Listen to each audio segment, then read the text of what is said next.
In this example, we can see that our bases are all different, and we also have now a variable as an exponent.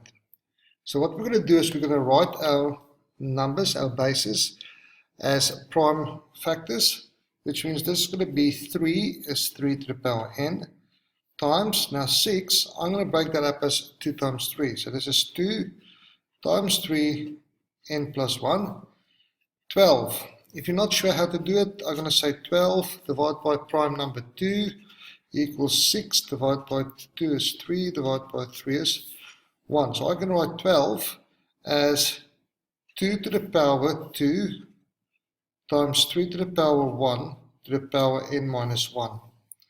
Divide by 3 to the power 2n times 8, and 8 I can write as 2 to the power 3 to the power n. I'm now going to get rid of my brackets. So this is going to be 3 to the power n times 2 to the power n plus 1, 2 to the power n plus 1 times 3 to the power n plus 1 times, this n minus 1 must be multiplied by 2. So it's going to be 2 to the power 2 that needs to be multiplied with n minus 1 times 3 to the power n minus 1.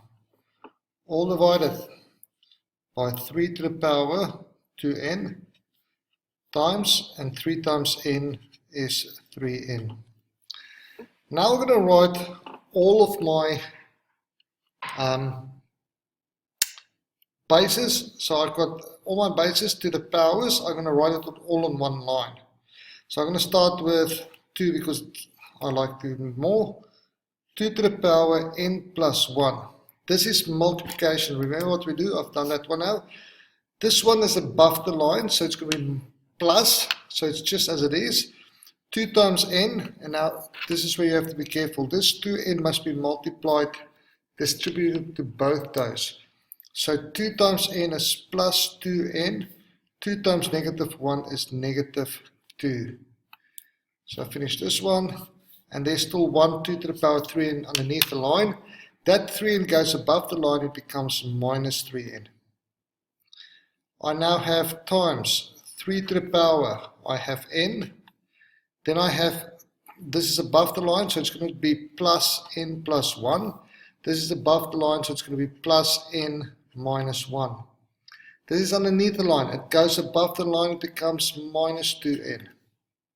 And now I'm going to simplify that. This is going to be n plus 2n is 3n, take away 3n is no n. 1 take 2 is negative 1. So that's going to be 2 to the power minus 1.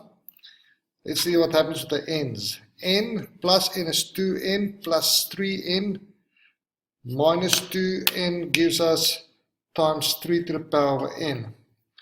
Plus 1 minus 1. No 1, so nothing left. So that's my answer. Leave that as a positive.